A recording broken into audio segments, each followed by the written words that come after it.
The rain hammered against the windshield, like accusations Mike Cross couldn't answer. 48 years old, 15 years on the force, and now this. Retired. The word tasted like ash in his mouth. In the passenger seat, Shadow's amber eyes tracked every movement, every breath. The German Shepherd had been his partner for 8 years in the K9 unit. Now they were both relics, pushed out by a system that valued politics over justice. Mike's knuckles whitened on the steering wheel as they drove past the station, the place that had been his entire world. The building looked different now. Corrupted. Sheriff Bradley Hayes stood in the parking lot, that practiced smile plastered across his face for the cameras. 3 months ago, Mike had found something. Evidence that didn't fit. A case file that had been buried. And when he'd started asking questions, suddenly his service record didn't matter anymore. Suddenly, there were complaints about his methods, whispers about his mental state. Shadow whined softly, sensing the tension radiating from Mike like heat from asphalt. Please support us by subscribing to the channel. The German Shepherd's white-gray coat seemed to glow in the dashboard lights, those scars on his muzzle and shoulder telling stories Mike understood all too well. They'd both been wounded in service. They'd both seen things that changed them. And they'd both been cast aside when they became inconvenient. Mike pulled into the driveway of his small house on the edge of town. The place felt empty without the routine, without the purpose. He sat in the truck, engine ticking as it cooled, watching the rain streak down the windows. Shadow placed a paw on his arm. That simple gesture, that connection, pulled Mike back from the edge of whatever dark place he'd been sliding toward. He looked into those intelligent amber eyes and saw something that made his breath catch. Trust. Loyalty. Purpose. Maybe retirement didn't mean the end. Maybe it meant freedom. Freedom to ask the questions no one else would ask. Freedom to dig into the cases the department wanted buried. Freedom to find the truth, no matter how deep it was hidden or who it implicated. Mike's phone buzzed. Unknown number. He almost didn't answer, but something made him swipe to accept. The voice on the other end was young, female, terrified. Her name was Sarah Mitchell. Her brother Danny had been arrested 6 months ago for armed robbery. He'd been convicted on evidence that Sarah swore was fabricated. The detective who'd handled the case? Sheriff Bradley Hayes, back when he was still climbing the ranks. Mike told her he was retired, that he couldn't help. But even as he said the words, he was reaching for a notebook. Sarah was crying now, begging. Danny had been a good kid, she insisted. He'd had a scholarship, a future. Then one night, everything changed. The convenience store robbery, the gun that was supposedly his, the witness who identified him. It all happened so fast, too fast. And the evidence was too perfect, too clean. Mike knew that feeling. He'd felt it himself 3 months ago when he'd stumbled across the buried case file. That instinct that whispered something wasn't right, that somebody had arranged the pieces a little too neatly. Shadow was on alert now, reading Mike's body language, understanding that something had shifted. The German Shepherd moved to the edge of the seat, muscles tense, ready. Just like the old days. Just like every case they'd ever worked together. Mike asked Sarah one question. Just one. Did Sheriff Hayes have any connection to her brother before the arrest? The silence stretched out. Then Sarah's voice, barely a whisper. Hayes had dated Danny's girlfriend. Before Danny. It had ended badly. Mike felt that familiar electricity, that hunter's focus clicking into place. This was it. This was what he'd been missing these past 3 months. Not retirement. Not rest. Purpose. The chase. Justice. He told Sarah he'd look into it. Nothing official. Just a retired cop with too much time on his hands. But as he ended the call, Mike knew this was more than that. This was about every case Hayes had touched. Every arrest, every conviction, every perfectly arranged piece of evidence. Shadow barked once, sharp and clear. It wasn't a question. It was confirmation. They were going hunting. The county records office smelled like old paper and broken promises. Mike had been here 100 times during his career, but never like this. Never as a civilian. Never as someone the system had decided was expendable. The clerk, a woman named Patricia, who'd been there longer than Mike had been on the force, looked up from her computer with surprise. She'd heard about his retirement, of course. In a town this size, everyone had heard. What she hadn't heard was why. Mike had made sure of that. He'd taken his pension, signed the papers, walked away quietly. Because sometimes you had to retreat to advance. Sometimes you had to let them think they'd won. Shadow waited in the truck, parked in the shade where he could watch the entrance. Mike had left the windows cracked, the AC running. The German Shepherd's presence was a comfort, even when they were separated. They'd spent 8 years learning each other's signals, understanding each other's instincts. That kind of partnership didn't end just because the department said it did. Patricia pulled up the case files Mike requested. Danny Mitchell's arrest record. The evidence logs. The witness statements. Everything looked standard, textbook even. But Mike had learned long ago that textbook cases were often the most suspicious. Real life was messy. Real evidence had gaps, contradictions, human error. This case had none of that. It was perfect. Too perfect. He photographed the documents with his phone, trying to be discreet. Patricia pretended not to notice. She'd seen enough in her years here to know when something didn't smell right. When Mike asked about the arresting officer's other cases from that same period, her fingers hesitated over the keyboard. Those files had been flagged, she said quietly. Restricted access. Administrative review. Mike's pulse quickened. Restricted meant someone had something to hide. He asked who'd placed the restriction. Patricia's eyes flicked to the door, then back to her screen. Sheriff Hayes, she whispered. 3 months ago. The same time Mike had found the buried case file. The same time his career had mysteriously imploded. This wasn't about Danny Mitchell. This was bigger. This was about a pattern, a system of corruption that Hayes had built brick by careful brick. And Mike had gotten too close to seeing the whole structure. Outside, Shadow's bark cut through the afternoon air. Not the casual alert he'd give to a passing squirrel. This was the working bark, the one that meant threat detected. Mike moved to the window. A patrol car had pulled up next to his truck. Deputy Marcus Chen was approaching Shadow, hand on his holster. Mike's chest tightened. Chen was young, ambitious, exactly the kind of officer Hayes would have in his pocket. He hurried outside, forcing himself to walk calmly, casually. Just a retired cop picking up some old files, nothing to see here. But Chen's expression said otherwise. The deputy had been told to watch for him, to report if Mike started poking around. Shadow's hackles were raised, his body positioned between Mike's truck and the threat. The German Shepherd remembered Chen from the department. He also remembered the night Chen had stood by, watching, while Hayes had orchestrated Mike's fall from grace. Dogs didn't forget betrayal. Neither did Mike. Chen claimed he was just checking in, making sure everything was okay. His eyes kept darting to the records office, to Patricia's window, calculating. Mike knew the deputy would report this encounter within minutes. Hayes would know Mike was investigating. The pretense of retirement would be over. But maybe that was okay. Maybe it was time to stop hiding.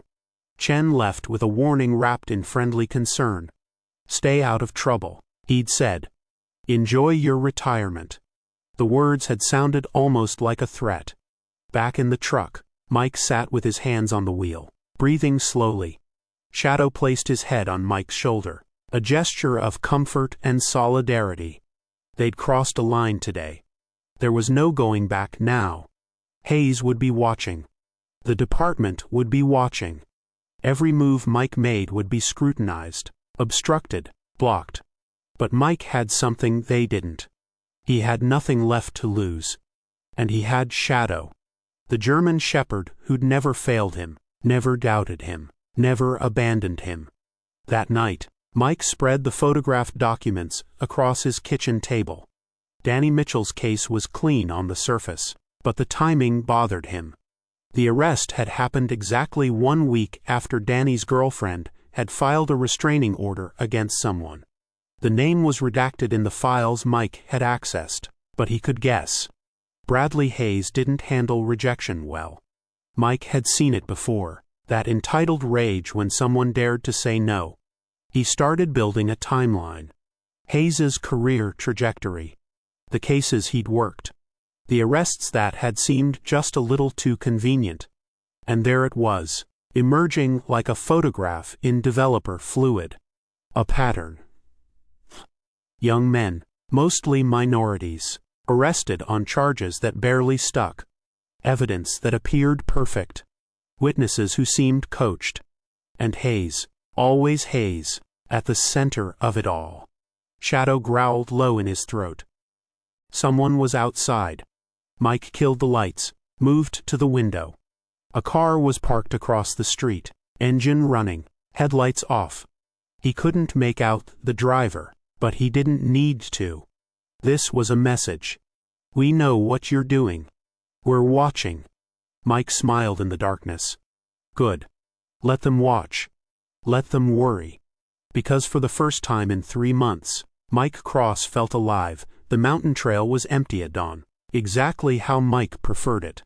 Shadow ranged ahead, nose to the ground, working through the morning scents with the focused intensity that made him such an exceptional K9. Mike needed to think, and he'd always thought best when moving. The documents from yesterday had revealed more than he'd expected. Hayes had worked 15 cases in the past 3 years that all shared the same characteristics. Perfect evidence chains.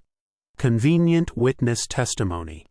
Suspects who all fit a certain profile. Young, poor, no resources to fight back effectively. And every single one had been convicted. Mike's phone buzzed.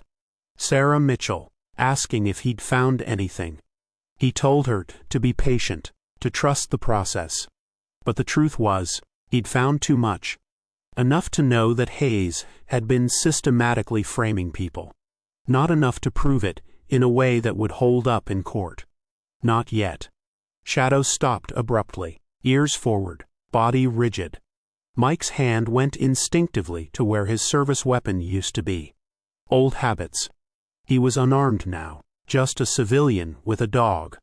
But Shadow was better than any weapon. The German shepherd had detected something, someone, on the trail ahead. A jogger emerged from the tree line. Female, late 20s, moving with the practiced ease of someone who ran these trails regularly. She slowed when she saw Shadow's alert posture, recognizing a working dog when she saw one. Mike called Shadow to heel. The jogger passed with a polite nod. Nothing threatening. But Shadow remained tense, his attention fixed on something beyond the trail. Mike trusted that instinct.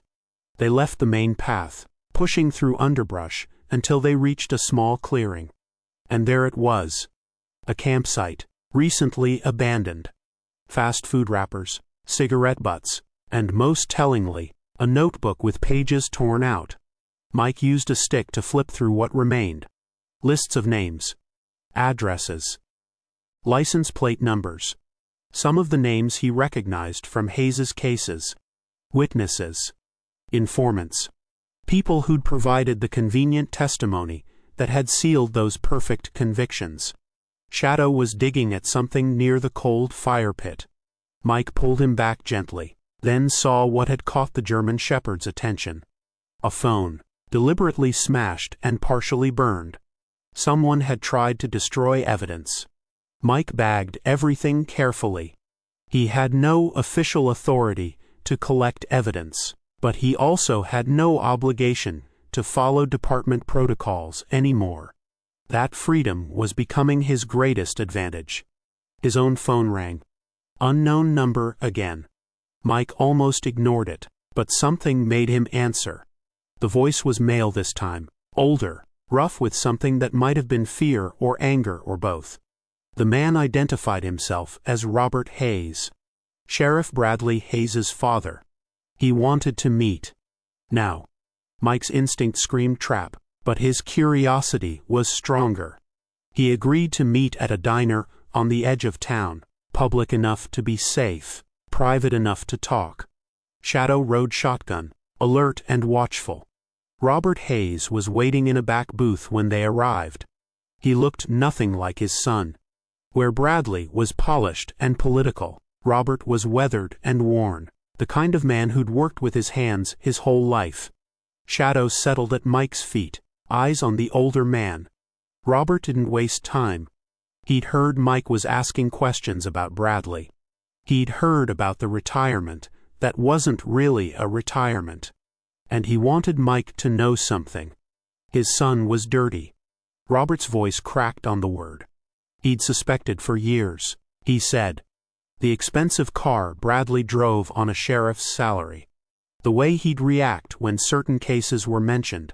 The phone calls he'd take in private, always coming back tense and angry. But Robert had convinced himself he was wrong.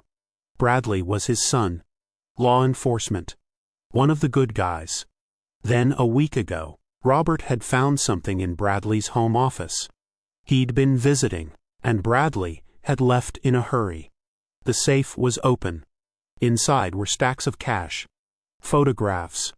Documents that showed a network of paid informants, planted evidence, fabricated reports. Robert had taken pictures of everything with his phone before Bradley returned. Now he was terrified of what his son had become. He slid a thumb drive across the table. Everything's on here, he said. Everything I found. I can't go to the department. They're either in on it or they won't believe me over Bradley. But you've got nothing to lose. Mike pocketed the drive. Why are you doing this? He asked. Robert's eyes were wet. Because I taught my son to stand for justice. I taught him that the badge meant something. And somewhere along the way, he forgot. Or maybe he never really understood. I can't let him keep destroying lives. Even if it means destroying my own son. Shadow's tail thumped once against Mike's leg. The German Shepherd could sense emotional truth the way other dogs sense treats. Robert Hayes was genuine. This wasn't a setup. This was a father trying to do the right thing at terrible personal cost. They talked for another hour. Robert explained how Bradley had always been ambitious, always wanted more than what honest work could provide. How he'd gotten involved with the wrong people early in his career. How the corruption had started small, looking the other way, on minor infractions, and grown into something monstrous. Mike asked if Robert knew who else in the department might be involved. The old man shook his head. That's the problem, he said. I don't know how deep this goes. Could be just Bradley. Could be half the force. Mike thought of Deputy Chen, of the car watching his house, of how easily his career had been dismantled. It was deeper than just Hayes. It had to be. As they left the diner, Robert grabbed Mike's arm. Be careful, he said. Bradley's dangerous when he's cornered. He's my son and I love him, but I'm not blind. He'll do whatever it takes to protect himself. Mike nodded. He was counting on it. The data on Robert Hayes's thumb drive was a roadmap to corruption. Mike sat in his home office, Shadow at his feet, scrolling through document after document. Bank records showing deposits that didn't match Hayes's salary. Text messages coordinating evidence planting. Photographs of meetings with known criminals. And names. So many names. Deputies, prosecutors, even a judge. The corruption wasn't just Hayes. It was a network, carefully constructed over years. Mike now understood why his own investigation had been shut down so quickly. He hadn't just threatened one dirty cop. He'd threatened an entire system. The evidence was damning, but it was also stolen. Robert Hayes had no legal right to access his son's safe. Any defense attorney worth their retainer would get everything thrown out. Mike needed clean evidence, the kind that would hold up in court. He needed someone on the inside. Someone Hayes's network hadn't compromised. He thought of Patricia at the records office. She'd helped him before, subtly. Maybe she'd help again. But approaching her would put her at risk. Everyone he involved in this became a target. Shadow lifted his head suddenly, a low growl building in his throat. Someone was approaching the house. Mike moved to the window, keeping to the shadows. A figure stood at the edge of his property, just visible in the streetlight. Female, slight build, hands shoved deep in jacket pockets.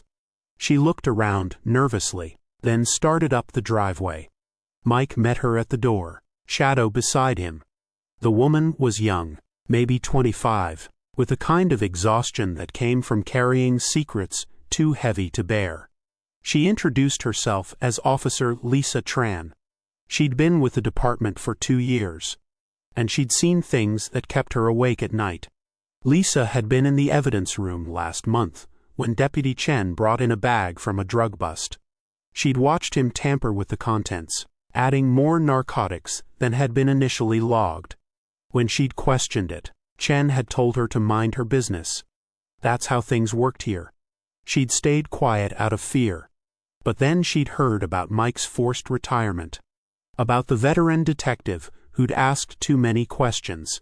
She'd started paying attention, looking for patterns. And she'd found them. Chen wasn't the only one planting evidence. It was systematic, coordinated, and it always seemed to benefit Hayes's cases. Mike invited her inside, made coffee while she talked. Shadow remained alert but calm, his judgment of people rarely wrong. Lisa wasn't a threat. She was an ally. She told Mike about the arrest quotas Hayes had implemented, the pressure to close cases quickly, about the witnesses who'd changed their stories overnight, about the defense attorneys who'd suddenly encourage their clients to take plea deals instead of fighting. It was elegant in its corruption. Most of the victims were too poor or too scared to fight. Those who did try to fight found themselves facing additional charges. The system was rigged, and Hayes was the house. Mike showed Lisa some of what he'd found. Not everything.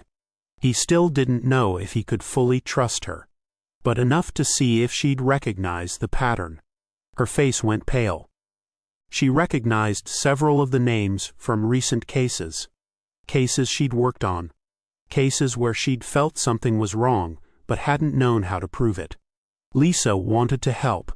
She could access files Mike couldn't. She could watch the evidence room, document the tampering. She could be Mike's eyes inside the department. But Mike knew what that would cost her. If Hayes found out, she wouldn't just lose her job. She'd become a target, like everyone else who'd gotten in his way. He told her to think about it. To go home, sleep on it. Come back tomorrow if she was sure. But Lisa shook her head. "I've already thought about it," she said. "I became a cop to help people. What Hayes is doing, what Chen and the others are doing, that's not justice. That's not what I signed up for. If I walk away now, I'm as guilty as they are." Shadow moved to Lisa's side, his way of giving approval. The German Shepherd had worked with enough officers to know the difference between someone who wore the badge because they wanted power and someone who wore it because they wanted to serve. Lisa was the real thing. They spent the next 3 hours building a plan. Lisa would continue working her normal shifts, but she'd document everything. Times, dates, who was in the evidence room, and when. She'd photograph any tampering she witnessed. She'd keep her own copies of case files before they were officially logged. Most importantly, she'd watch Hayes. His schedule, his meetings, who he talked to and when. Patterns were everything in an investigation. Mike knew that. He'd built a career on finding the patterns others missed. If they could establish Hayes's routine, they could predict his moves. And if they could predict his moves, they could stay one step ahead. As Lisa left, she paused at the door. "Thank you," she said, "for not giving up, for still fighting even after they pushed you out." Mike didn't know how to respond to that. He'd never thought of himself as particularly heroic. He was just a man who couldn't let go of the truth. Shadow, however, had no such doubts. The German shepherd stood tall, proud, every inch the protector and partner he'd always been. After Lisa left, Mike sat in the darkness of his living room, the weight of what they were attempting settling over him. They were going up against a corrupt sheriff, his network of dirty cops, and a system designed to protect itself. The odds were terrible. The risks were extreme. And Mike had never felt more certain of anything in his life.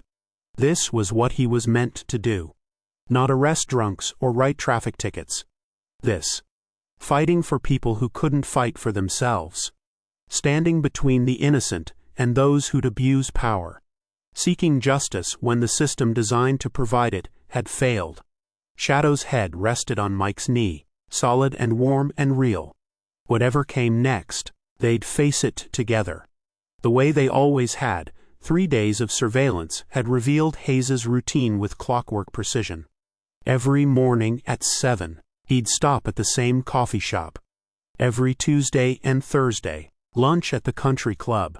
Friday nights, a private poker game at a warehouse on the industrial edge of town. It was the poker game that interested Mike most. Hayes wasn't there for cards. Lisa had followed the money, tracing deposits in his account that coincided with those Friday nights. He was collecting payments. Dirty money from a dirty system. Mike parked 2 blocks away, Shadow alert in the passenger seat. The warehouse was supposedly abandoned, but expensive cars filled the lot. Blacked-out windows. Security cameras at every entrance. This wasn't casual gambling. This was business. Shadow's training had included building searches. Mike still had the gear from their K9 days, locked away in his garage like memories he couldn't quite let go of. Tonight, those memories would be useful.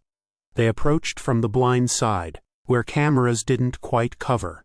Shadow moved silently, professionally, reading Mike's signals like the language they'd developed over years of partnership. At the service entrance, Mike found what he'd expected. A lock, but not a good one. These people were arrogant, confident in their power. They never expected anyone would dare investigate them. The door opened with minimal effort. Inside, the warehouse had been converted into something that looked more like a nightclub than a storage facility. But the people gathered around the central table weren't there to dance. Mike recognized faces from the courthouse. A prosecutor he'd worked with on dozens of cases. 2 defense attorneys who were supposed to be rivals. A city councilman. And at the head of the table, dealing cards with practiced ease, Sheriff Bradley Hayes. Shadow stayed close, silent, trained to remain invisible until needed. Mike used his phone to photograph everything. The faces. The stacks of money, the ledgers open on a side table. This was it. This was the evidence that would crack the whole thing open. But then Hayes looked up. For a moment, their eyes met across the warehouse. Mike saw surprise flash across the sheriff's face, then calculation, then something cold and dangerous. Hayes said something to the others, too quiet for Mike to hear. But the result was immediate. The room erupted. Mike ran, Shadow at his heels, racing for the exit they'd used. Behind them, shouts, footsteps, the sound of weapons being drawn. They burst through the door into the night air. Mike's truck was 2 blocks away. Too far. Too exposed. Shadow barked a warning. Someone was cutting off their escape route. Mike pivoted, heading for the maze of alleys between buildings. His lungs burned. He wasn't as young as he used to be, wasn't as fast. But Shadow was. The German shepherd wove through the darkness with the confidence of a predator in his element. They lost their pursuers in the industrial complex, doubling back through maintenance corridors and loading docks. Mike's phone buzzed constantly. Hayes calling. Chen calling. Unknown numbers that could only be other members of the network. They knew who Mike was now. They knew what he'd seen. There would be no more pretense, no more warnings. This was war. Mike made it back to his truck, Shadow leaping into the passenger seat. They drove fast, checking mirrors constantly. No one followed. Too obvious. Hayes would be smarter than that. The photographs Mike had taken were already uploading to a cloud server, backed up in 3 separate locations. If something happened to him, if Hayes's people got to him, the evidence would still exist. Lisa would know where to find it. At home, Mike barricaded the doors. Old paranoia from his patrol days, but useful now. Shadow prowled the house, checking every room, every window. The German shepherd's instincts were on full alert. They both knew danger was coming. It was just a question of when and how. The attack came at 3 in the morning. Not subtle. Not quiet. The front window exploded inward, followed by 2 canisters of tear gas. Mike grabbed his go-bag, already packed with essentials. Shadow was at the back door before Mike could give the command. They drilled this. Home invasion scenarios. Officer safety protocols. Even in retirement, Mike had kept training. Had kept preparing. Because deep down, he'd always known this day would come. They made it to the truck as the first responders arrived. Fire department, not police. Someone had called in a gas leak.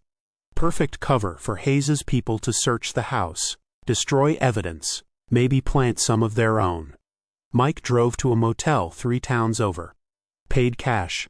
Used a fake name. Shadow stretched out on the bed while Mike sat at the small desk, checking his backups. Everything was still there. The photographs from the warehouse. Robert Hayes's files. Lisa's documentation from the evidence room. They had enough to bring down Hayes and his entire network. But they needed someone they could trust to take it to. Someone outside the local system. Mike thought of the FBI field office in the state capital. Federal jurisdiction meant federal protection. Hayes's corruption might run deep locally, but it couldn't reach that far. Could it? He called Lisa on a burner phone. She answered immediately, her voice tight with stress. The department was in chaos. Hayes had put out an APB on Mike, claiming he'd assaulted an officer. There was talk of a warrant, of bringing him in on felony charges. It was all fabricated, of course. But Hayes controlled the narrative. He controlled the evidence. He could make the charges stick long enough to destroy Mike's credibility. Lisa had more news. Robert Hayes had been in a car accident. Serious injuries. He was in ICU.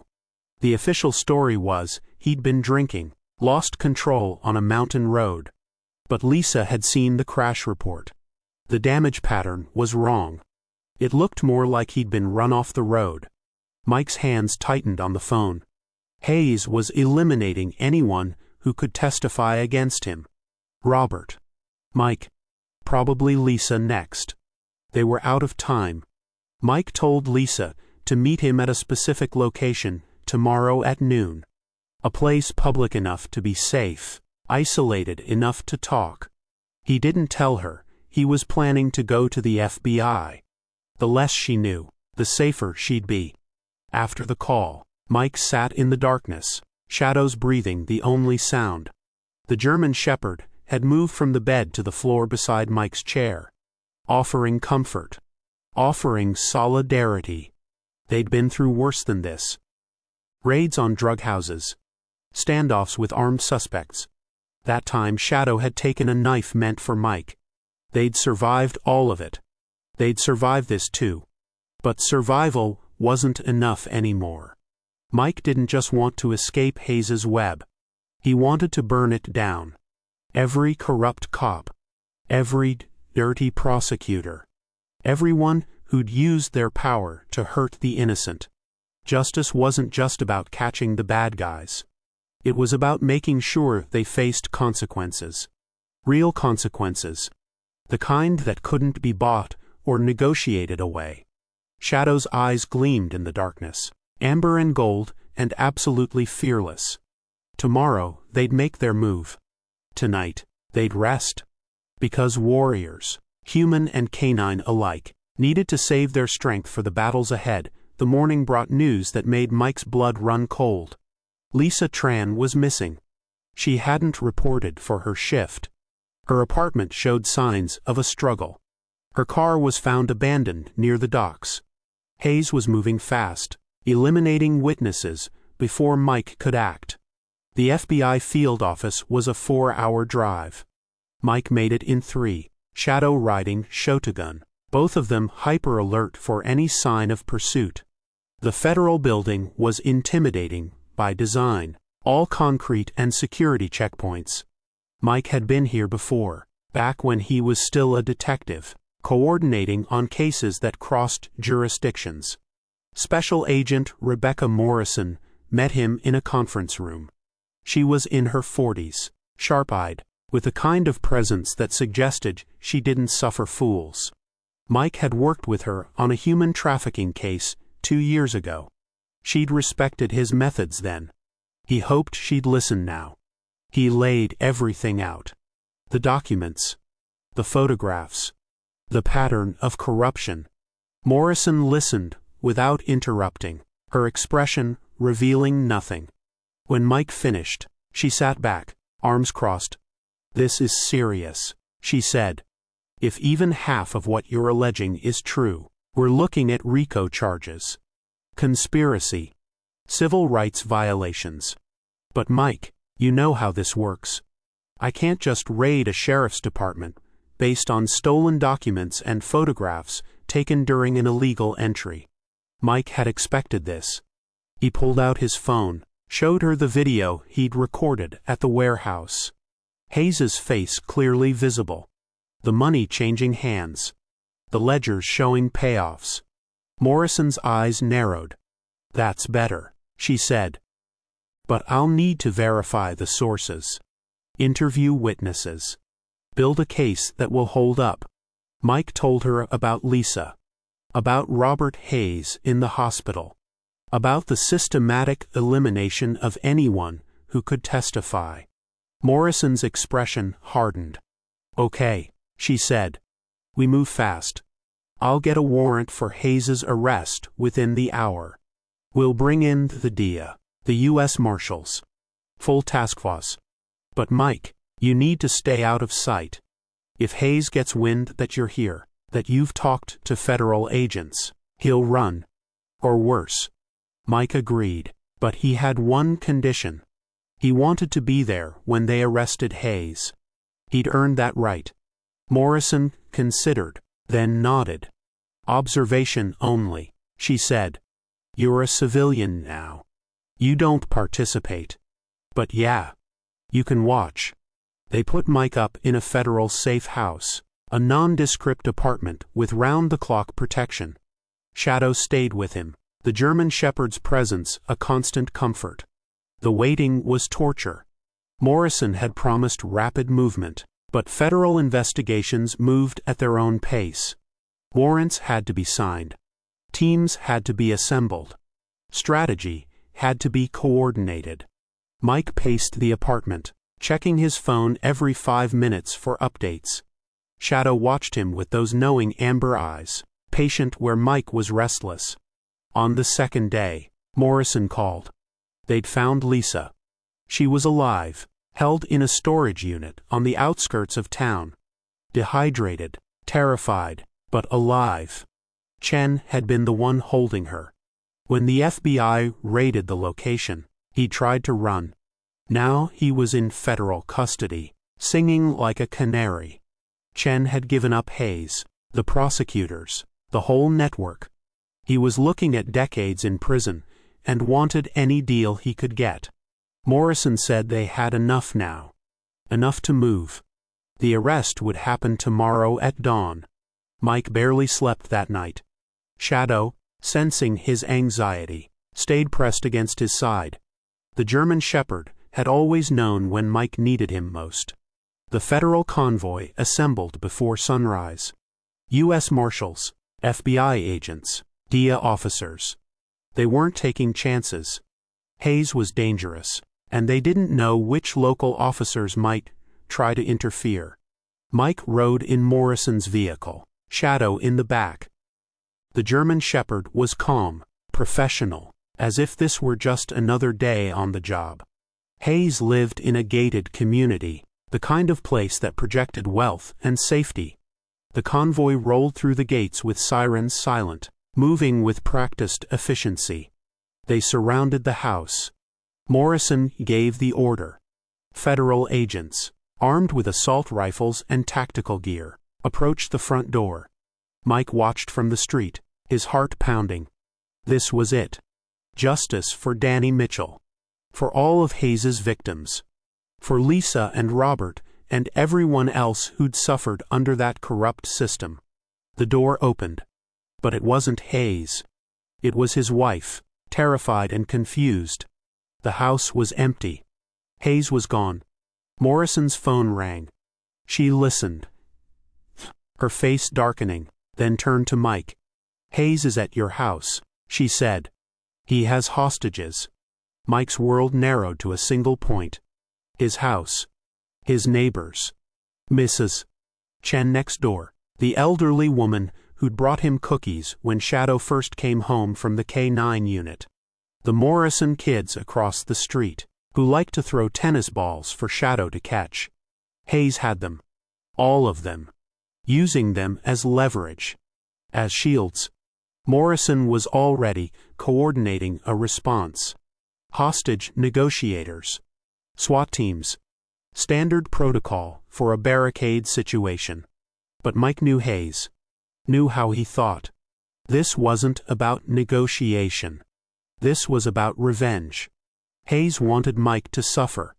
Wanted him to watch as innocent people paid for Mike's investigation. Shadow was at the vehicle door, whining, desperate to be released. The German Shepherd could sense the urgency, the danger. Mike made a decision. He told Morrison he had a plan. It was risky. It was probably stupid. But it might save those hostages. Morrison didn't like it. She said it violated every protocol. Said Mike wasn't trained for hostage situations, that he'd get himself and others killed. But time was running out. They could hear Hayes on the phone, making demands. Wanting immunity. Wanting transportation. Wanting Mike. Morrison gave Mike 10 minutes. After that, she was sending in SWAT. Mike agreed. 10 minutes. Shadow and him. That's all they'd need. The German Shepherd's tail wagged once. Not playful. Determined. They'd worked together for 8 years. They'd faced down armed suspects, dangerous criminals, impossible situations. This was just one more challenge. One more chance to prove what a good cop and a great dog could accomplish together. Mike approached the house on foot, hands visible, unarmed. Shadow stayed at his heel, perfectly controlled, despite the adrenaline coursing through both of them. Hayes appeared at the window, using Mrs. Chen as a shield. The elderly woman was crying, terrified. Mike could see the gun pressed against her head. Hayes shouted demands. Mike needed to surrender. Needed to confess publicly to fabricating evidence. Needed to destroy his credibility so thoroughly that nothing he'd found could be used in court. Mike agreed to everything. He just wanted the hostages released. Shadow remained still, waiting for the command only Mike could give. A command they'd practiced 1,000 times but never used in a real situation. The command that meant attack. Hayes kept talking, his voice growing more manic with each demand. Mike could see the desperation in the sheriff's eyes. This was a man who'd built his entire identity on power and control, and now that foundation was crumbling. Behind Hayes, Mike could see the Morrison children huddled in the corner. The boy, maybe 10 years old, had his arms around his younger sister. Both were crying silently, trying to be brave. Mike's tactical mind was analyzing everything. Window positions. Sightlines. Hayes's grip on the weapon. Misses. Chen's position relative to the sheriff.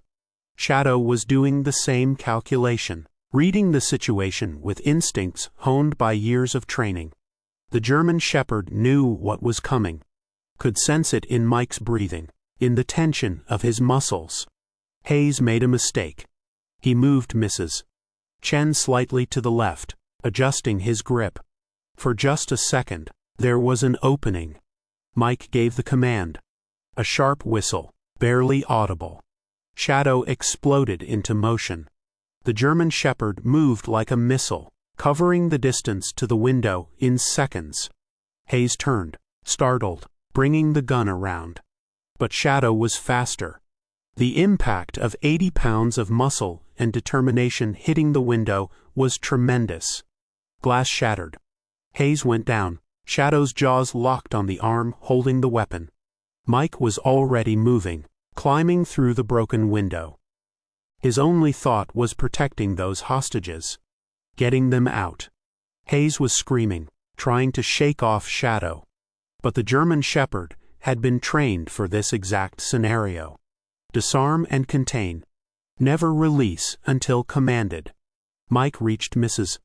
Chen first, guiding her toward the door. She was in shock but mobile. He pushed her toward federal agents waiting outside, then turned for the children. Hayes had dropped the gun when Shadow attacked, but his hand was inching toward a backup piece at his ankle. Mike saw it happening in slow motion. Knew he was too far away to stop it. Shadow saw it too. The German shepherd released Hayes's arm and went for the ankle instead. Teeth found the weapon's grip just as Hayes's fingers touched metal. The gun skittered across the floor, out of reach. Federal agents poured into the house. They had Hayes on the ground, cuffed, reading his rights before Mike could fully process what had happened. The children were crying, but unhurt, rushing into their parents' arms outside. Mrs. Chen was being checked by paramedics, shaken but physically fine. Shadow stood over Hayes, every muscle still tense, ready to re-engage if the threat wasn't truly neutralized. Morrison appeared at Mike's side. She was saying something about reckless behavior, about civilian interference, about a dozen protocols Mike had violated. But her eyes were relieved. Everyone was safe. That was what mattered. Hayes was spitting curses as they dragged him out. He looked at Mike with pure hatred. "You're finished," he snarled. "I have friends. Connections. You think this is over?" Mike crouched down so they were eye level. The expression on his face stopped Hayes mid-rant. "This was over months ago," Mike said quietly. "When you decided that power mattered more than justice. When you started destroying lives for profit. You were finished then. You just didn't know it yet." Hayes tried to lunge at him, but the agents held him back. They loaded him into a federal vehicle, still shouting threats that no one was listening to anymore.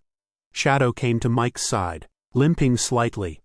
There was blood on his muzzle, though Mike couldn't tell if it was the dog's or Hayes's. The German shepherd's amber eyes met Mike's, and in that gaze was everything they'd been through together. Every case. Every danger. Every moment of trust and partnership. Mike ran his hands over Shadow's body, checking for injuries. A cut on the shoulder, probably from the broken glass. Nothing serious. Nothing that wouldn't heal. The German shepherd tolerated the examination with patient dignity, then licked Mike's face once.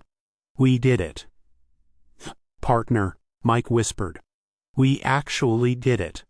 Morrison was coordinating the aftermath. Evidence teams were processing the house. Statements were being taken from the hostages.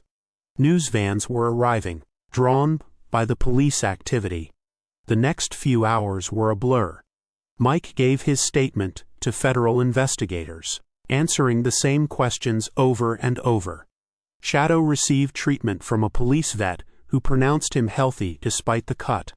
Lisa showed up, released from the hospital, wanting to help however she could. By afternoon, the scope of what they'd uncovered was becoming clear. Hayes's network had extended even further than Mike had suspected. Judges, politicians, business owners. Dozens of people implicated. Hundreds of cases that would need to be reviewed. Lives that had been destroyed by false arrests and fabricated evidence. Danny Mitchell was released from prison that same day, his conviction overturned. Sarah cried when she called Mike to thank him. Her brother was coming home. He had his life back. It was just one victory among many, but it felt immense. Robert Hayes woke up from his medically induced coma to learn his son was in federal custody. The old man cried, whether from relief or grief. Mike couldn't tell. Probably both. Turning in your own child, even when it was the right thing to do, left scars. Morrison found Mike sitting on his porch as evening fell. Shadow was beside him, bandaged but alert. The German shepherd's tail thumped once as the FBI agent approached. "We're going to need you for the prosecution," Morrison said. "Testimony. Depositions. This case will take months, maybe years to fully resolve." Mike nodded. He'd expected that. "Whatever you need," he said. Morrison sat down on the porch steps, uncharacteristically informal. She was quiet for a moment, then spoke. "I've been doing this job for 15 years. I've seen a lot of corruption. A lot of dirty cops who thought they were untouchable. But what you did, what you and your partner did, that was something else. You took down an entire system. Just the two of you." Mike looked at Shadow. The German shepherd was watching the sunset, ears forward, still on duty even after everything they'd been through. "Not just me," Mike said. "Never just me." Morrison smiled. She understood partnerships. The way they made you stronger, braver, better than you could be alone. She left with promises to stay in touch, to keep Mike informed as the case developed. The neighborhood was quiet again. The news vans had departed. The federal vehicles were gone. It was just Mike and Shadow, and the end of a very long day. Mike thought about retirement. About how 3 months ago he'd been convinced his life was over. His purpose gone. His identity stripped away. He'd been wrong. The badge didn't make him a detective. The department didn't give him his sense of justice. Those things were inside him, part of who he was. Retire or not, civilian or cop, he would always fight for what was right. Shadow shifted closer, the warmth of the German shepherd's body a comfort. Mike buried his fingers in that distinctive white-gray coat, feeling the solid reality of his partner. They'd started this journey together 8 years ago. A rookie K9 handler and an untested German shepherd from the pound. Nobody had expected much from either of them. But they'd built something rare. A partnership based on absolute trust. A bond that transcended the normal relationship between human and dog. Shadow had saved Mike's life today.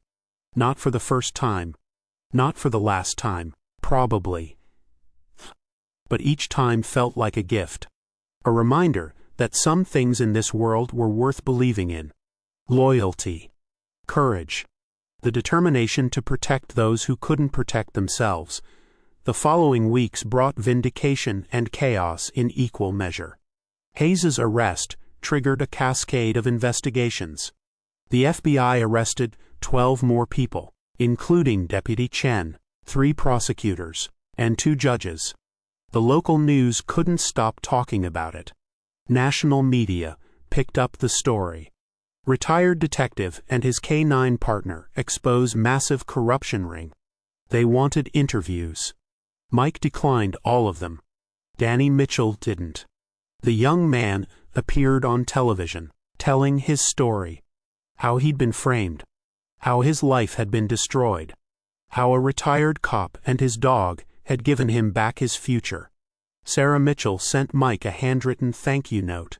It was 3 pages long, filled with gratitude and emotion. Mike read it once, then put it in a drawer. He didn't need thanks. The work was its own reward.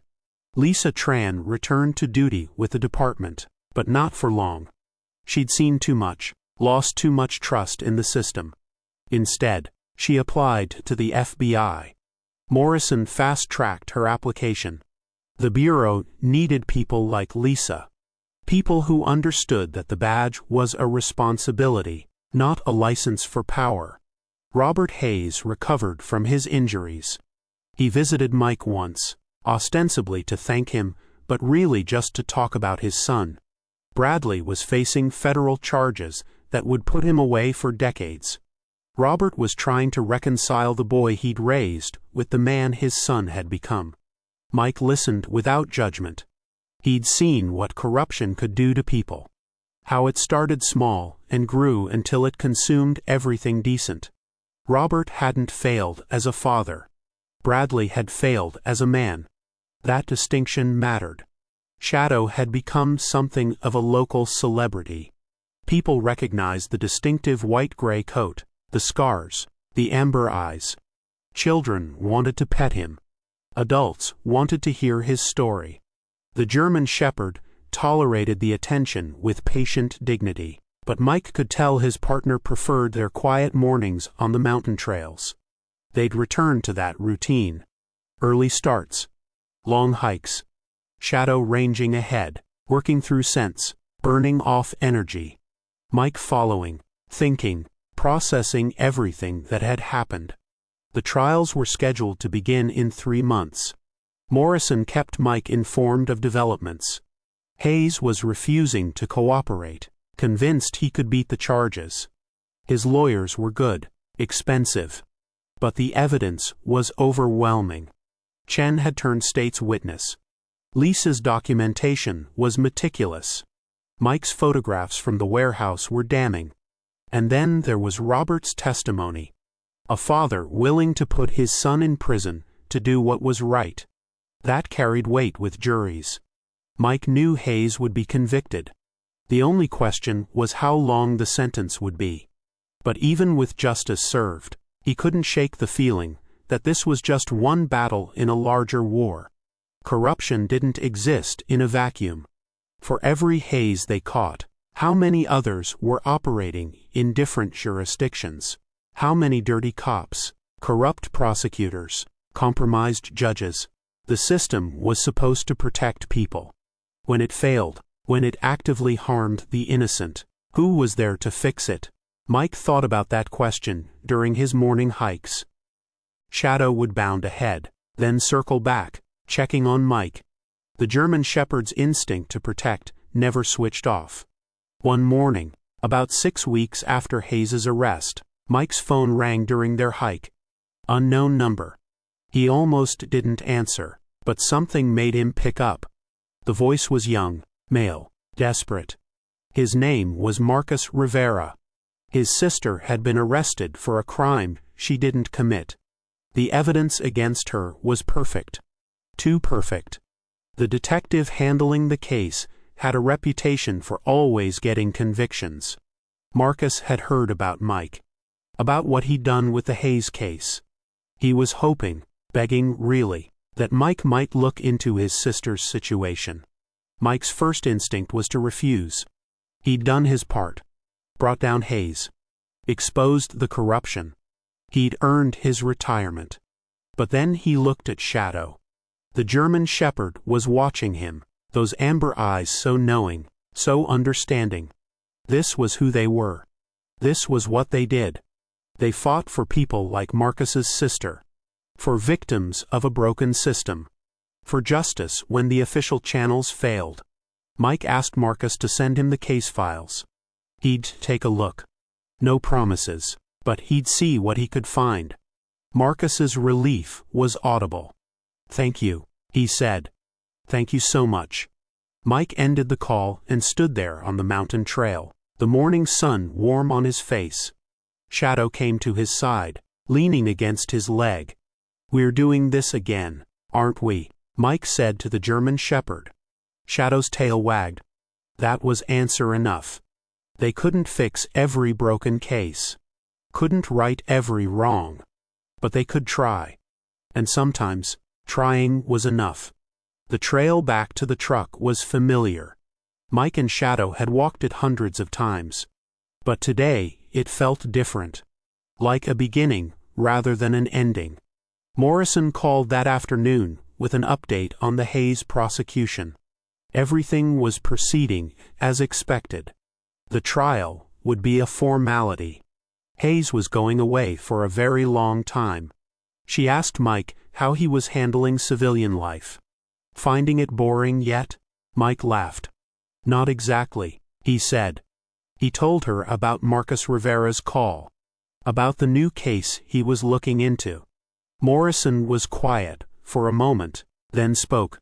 "You know, the FBI has a civilian consultant program. We bring in experts for specialized cases.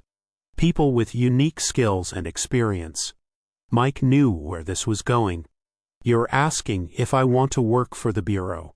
As a consultant," Morrison clarified. "Contract basis. You'd keep your retirement. No badge, no official authority. But you'd have resources. Access to databases.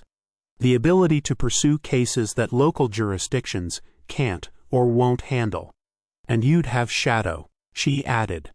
"We've got a shortage of quality K-9 teams. A retired handler with his own dog, working corruption cases? That's valuable." Mike considered the offer. It wasn't what he'd expected from retirement. But then, nothing about the past few months had been what he expected. "What would the cases be?" he asked. "Whatever you think needs investigating," Morrison said. "You've got good instincts. You see patterns other people miss. We'd give you the freedom to follow those instincts wherever they lead." Mike looked at Shadow. The German shepherd was watching him, alert, interested. Almost like the dog understood this was an important decision. "I'll think about it," Mike said. Morrison accepted that. "Take your time." The offer's open-ended. That evening, Mike sat on his porch with a beer and his thoughts. Shadow was at his feet, content and calm. The sun was setting, painting the sky in shades of orange and gold. 3 months ago, Mike had been lost. Angry. Convinced his best days were behind him. Now he had purpose again. Direction. And maybe, if he accepted Morrison's offer, a way to keep fighting the good fight. But on his own terms. No politics. No department bureaucracy. Just good old-fashioned detective work. Finding the truth. Protecting the innocent. Bringing the corrupt to justice. Shadow's head lifted suddenly. Someone was approaching. Mike tensed, hand moving instinctively to where his weapon used to be. Old habits. But it was just a neighbor. Tom from 3 houses down, walking his chocolate lab. The dogs greeted each other, tails wagging, while Tom congratulated Mike again on bringing down Hayes. The whole neighborhood was safer now, Tom said, knowing that corrupt cops couldn't hide anymore. Mike accepted the thanks gracefully, but his mind was elsewhere. On Marcus Rivera's sister. On the case files he'd promised to review. On all the other people out there who needed someone to fight for them. Tom and his lab continued their walk. Shadow returned to Mike's side. The German shepherd's amber eyes were bright, alert, ready. Whatever came next, they'd face it together.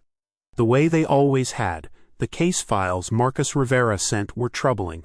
His sister, Elena, had been arrested for embezzlement from her employer, a small nonprofit that served underprivileged communities. The evidence against her included forged documents, altered bank records, and testimony from a coworker who claimed to have witnessed Elena stealing. But the details didn't add up. Elena had been with the nonprofit for 6 years, rising from volunteer to finance director. Her record was spotless. She'd passed multiple audits. Then suddenly, $200,000 was missing, and all the evidence pointed directly at her. Too directly. Mike had seen this pattern before with Hayes. When someone wanted to frame an innocent person, they overcompensated, made the evidence too perfect, too complete. Real criminals made mistakes, left loose ends. This case had no loose ends. That alone was suspicious. Shadow dozed on the couch while Mike worked, occasionally lifting his head to check on his partner. The German Shepherd seemed to understand that these late-night research sessions were important. Mike traced the money. The alleged embezzlement had gone to an offshore account, then vanished. But the paperwork authorizing the transfers had Elena's forged signature. Whoever set her up had access to her passwords, her computer, her daily routine. That meant someone close. Someone she trusted. The detective handling the case was Martin Voss. Mike didn't know him personally, but a few calls to old contacts revealed an interesting pattern. Voss had an unusually high conviction rate. His cases were always airtight. Witnesses always cooperative. Evidence always perfect. Just like Hayes. Mike reached out to Morrison. She pulled Voss's financial records. Nothing obvious jumped out at first. But then Mike noticed something. Regular deposits, just under the reporting threshold, from a consulting company that didn't seem to do any actual consulting. More digging revealed the company was owned by a lawyer. Not just any lawyer. Anthony Marsh, who specialized in defending nonprofits and had represented Elena's employer in the past. Mike started building a timeline. Marsh had been fired by the nonprofit 6 months ago after an argument with the board. Elena had been part of that decision. She'd uncovered irregularities in Marsh's billing, brought them to the board's attention. Marsh had been furious, threatening legal action. Nothing had come of it. Until now. The embezzlement charges against Elena were Marsh's revenge. But he couldn't do it alone. He needed someone in law enforcement. Someone who could manufacture evidence, intimidate witnesses, guarantee a conviction. Someone like Detective Voss. Mike called Marcus with his findings. The young man was elated, desperate to get his sister released. But Mike cautioned patience. They had a theory. Now they needed proof. Proof that would hold up in court. Shadow accompanied Mike to the nonprofit's office. The German Shepherd's presence often made people more comfortable, more willing to talk. Mike introduced himself as a private investigator, which was technically true if you squinted at the definition. The nonprofit's executive director, a woman named Claire Santos, was hesitant at first. But when Mike explained what he'd found about Marsh, her expression changed. She'd never trusted that lawyer, she admitted. Too smooth. Too quick with explanations when questioned about his fees. But the board had been convinced he was protecting their interests. Until Elena had dug into the actual invoices and found discrepancies. Thousands of dollars charged for work that was never done. Meetings that never happened. It was fraud, plain and simple. And when Elena had exposed it, Marsh had made sure she paid. Claire provided access to the nonprofit's records, including security footage from the period when the alleged embezzlement occurred. Mike spent hours reviewing the videos with Shadow at his feet. There, 2 weeks before Elena's arrest, a man entering the building after hours, using a key card that shouldn't have worked since Marsh's access had been revoked. But somehow, it still did. The man went straight to Alina's office, spent 45 minutes at her computer, then left, carrying a flash drive. The security footage timestamp was clear.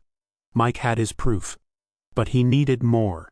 He needed to connect Voss to Marsh, to show this wasn't just fraud, but a conspiracy between a corrupt lawyer and a dirty cop. Morrison's resources made the difference. She traced communications between Voss and Marsh, encrypted emails, burner phone calls, all happening in the weeks leading up to Alina's arrest. The FBI obtained warrants, searched Voss's home, and found Alina's stolen financial information. The flash drive from the security footage, documents showing how he and Marsh had orchestrated the entire frame job. Both men were arrested the same day. Alina was released from jail, charges dropped, her reputation on the path to restoration. Marcus broke down crying when Mike told him the news. His sister was free. Their family was whole again. Mike didn't want thanks. He wanted reform. Wanted systems in place to prevent this from happening to someone else. Morrison agreed. She suggested Mike write up his findings, present them to the state attorney general, show the patterns of corruption that allowed dirty cops like Hayes and Voss to operate. Maybe, she said, you could be part of the solution. Consulting on reforms. Training new investigators to spot these patterns. Mike considered that. It was bigger than individual cases. It was about changing the entire system. Shadow seemed to sense the importance of the moment. The German shepherd stood, stretched, then came to Mike's side, ready for whatever came next. The news media picked up Alina's story. Another case of police corruption exposed. Another innocent person saved by the same retired detective and his K-9 partner. Mike's phone started ringing constantly. More people with stories of wrongful convictions. More pleas for help. He couldn't answer them all. One person couldn't fix a broken system. But maybe one person could start. Shadow's presence grounded him. Reminded him why they did this work. Not for glory or recognition. For justice. For the people who had no one else fighting for them. Mike accepted Morrison's offer to become an FBI consultant. The paperwork was finalized within a week. He'd have resources now. Legal authority to investigate. Access to databases and federal support. But more importantly, he'd have freedom. Freedom to choose which cases mattered. Which injustices needed addressing. Shadow would be officially registered as a federal K-9, despite his retirement status. The German shepherd's instincts and training were too valuable to waste. Their first official case came from an unexpected source. A federal prosecutor in another state had been following Mike's work. She had a situation. A series of drug convictions that seemed suspiciously coordinated. Different defendants, different jurisdictions, but the same patterns. Perfect evidence. Convenient witnesses. Convictions that came too easily. She suspected corruption, but couldn't prove it. Mike and Shadow traveled to meet her. It felt right, driving to a new city, a new challenge. This was what they were meant to do. The German shepherd rode shotgun, alert and ready. His scars told stories of battles fought. His eyes showed determination for battles yet to come. Mike thought about Hayes, rotting in a federal prison. About Voss, facing similar charges. About all the corrupt cops they'd helped expose. Each one was a victory. But each one also revealed how deep the problem ran. The system was supposed to serve justice. When it failed, people like Mike had to step in. It wasn't ideal. It wasn't sustainable. But until someone fixed the system itself, he'd keep fighting. One case at a time. One corrupt cop at a time. Shadow barked once as they crossed the state line. Mike smiled. His partner understood. This wasn't just a case. This was a mission. A purpose. They'd been pushed out of the police force, told they were too old, too damaged, too much trouble. But they'd proven everyone wrong. Sometimes the outcasts made the best heroes. 6 months into his work as an FBI consultant, Mike had helped overturn 14 wrongful convictions and identified corruption in 7 different jurisdictions. Shadow remained his constant partner, the German Shepherd's instincts proving invaluable in reading people and situations. They'd developed a reputation. The detective who wouldn't quit and his remarkable dog. When other investigations stalled, when corruption seemed too entrenched to fight, people called Mike. Morrison joked that he'd become the Bureau's secret weapon. A man with nothing to lose and everything to prove. But she understood what drove him. Justice wasn't abstract for Mike. It was personal. Every wrongful conviction represented a real person whose life had been destroyed. Every corrupt cop was a betrayal of everything the badge should represent. Danny Mitchell had enrolled in college, using his newfound freedom to pursue the degree that had been stolen from him.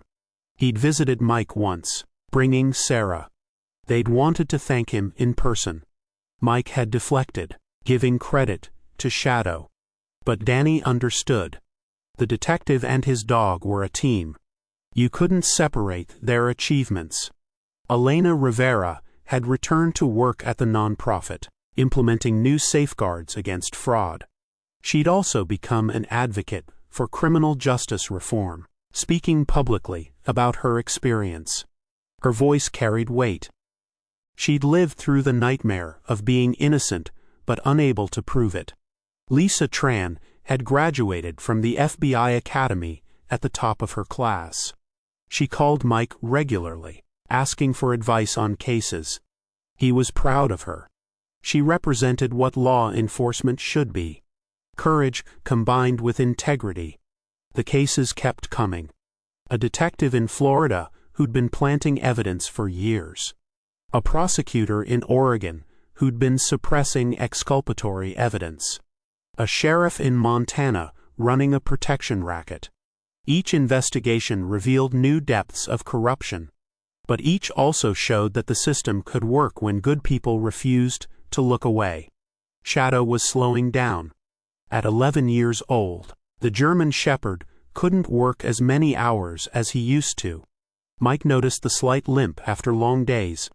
The way Shadow would sleep more deeply, requiring gentle nudges to wake. It was natural. Expected. But it scared Mike more than he wanted to admit. This partnership had defined the last 8 years of his life. Shadow wasn't just a working dog. He was family. The only constant in a world that had tried repeatedly to break them both. The veterinarian was honest. Shadow had a few good years left, maybe more. But his working days were numbered. Mike should consider what came next. Retirement for real this time. A peaceful life for a dog who'd given everything to the job. Mike knew the vet was right. But telling Shadow to stop working felt like betrayal. This was what the German Shepherd lived for. The purpose. The partnership. The work. Morrison understood when Mike explained the situation. She'd worked with enough canine teams to know what retirement meant for the dogs. Some adapted well. Others struggled without the structure and purpose. Shadow would need time to adjust. A transition period where he could still feel useful, but wasn't pushed beyond his limits. They compromised. Shadow would work half days. Consult on cases but not participate in the dangerous stuff. His experience and instincts were still valuable. He just couldn't execute like he used to. Mike started training with younger canine teams, passing on what he and Shadow had learned. It felt right. Legacy mattered. Making sure the next generation understood what the partnership could be. A young handler named Jackson reminded Mike of himself 15 years ago. Eager but unsure. Worried about failing his dog. Mike told him what he wished someone had told him back then. Trust the dog. They know things we don't. They see patterns we miss. Your job isn't to control the K9. It's to be worthy of their trust. Jackson's dog was a Belgian Malinois named Ace. High energy. Brilliant. A little crazy. Exactly the kind of dog that needed an exceptional handler to reach his potential. Mike watched them work together and saw the beginning of something special. Shadow watched too, from his shaded spot. The old German Shepherd seemed content to observe, to pass the torch to the next generation. Hayes's trial had concluded. Life in federal prison, without possibility of parole. The judge had been harsh, making an example. Corruption at this level couldn't be tolerated. The message needed to be clear. Bradley Hayes had stood in court, still defiant, still convinced he'd been treated unfairly. He'd looked at Mike during sentencing, that same hatred burning in his eyes. But there was something else too. Fear. Hayes finally understood that he'd lost everything. The power, the money, the respect. All gone. He'd die in prison, forgotten except as a cautionary tale. Robert Hayes had attended the sentencing. The old man looked broken, aged beyond his years. He'd done the right thing, but it had cost him his only son. Mike had spoken with him briefly afterward. Robert had asked if it was worth it, turning in family to serve justice. Mike didn't have an easy answer. Justice always had a cost. Sometimes that cost was personal, unbearably personal. But the alternative was letting corruption continue, letting innocent people suffer. That cost was higher. Robert had nodded, understanding even if he didn't like it. He'd shaken Mike's hand, thanked him for seeing it through. Then he'd walked away, shoulders bent under a weight that would never fully lift. Mike's house had been repaired, the tear gas damage cleaned, the broken windows replaced. But he decided to sell it anyway. Too many memories. He needed a fresh start. The new place was outside town. More land. Space for Shadow to roam. A workshop where Mike could tinker with projects when he wasn't working cases. It felt like home in a way the old house never had. Shadow loved it. The German Shepherd would spend hours exploring the property. Slower than he used to move, but still curious. Still engaged with the world. Mike would watch from the porch, coffee in hand, and feel something he hadn't felt in years. Peace. The work continued. New cases. New corruption to expose. New lives to save. But there was balance now. Time to rest. Time to just be Mike and Shadow, without the weight of impossible expectations. Morrison visited, occasionally. She'd bring updates on cases they'd worked together. Progress on reforms she was pushing at the bureau. Sometimes she'd just sit on the porch and share a beer, talking about nothing important. Those visits meant more than Mike would admit. She understood the isolation that came with this work. The difficulty of trusting people when you'd seen how easily trust could be betrayed. One evening, as the sun set over the mountains, Shadow came to sit beside Mike. The German Shepherd leaned against his leg, solid and warm.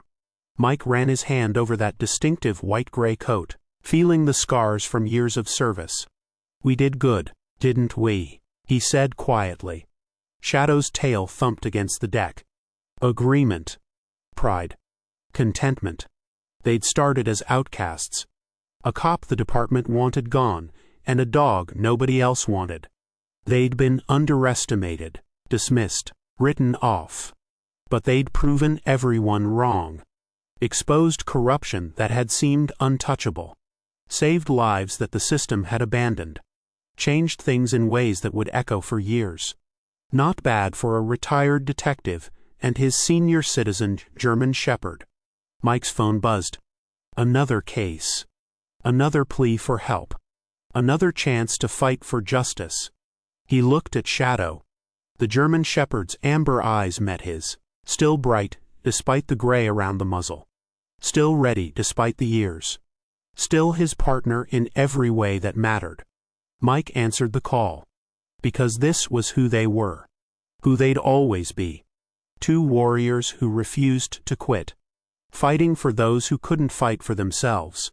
Seeking truth in a world that often preferred comfortable lies. They'd been pushed out. Cast aside. Told their time was over. But they'd turned retirement into revolution. Shown that real justice didn't need a badge. It just needed courage. Determination. And a partnership built on absolute trust. The sun dipped below the mountains, painting the sky in brilliant colors. Mike and Shadow sat together, ready for whatever came next. The way they always had been. The way they always would be. Two souls, human and canine, bound by purpose and loyalty. Fighting the good fight. One case at a time,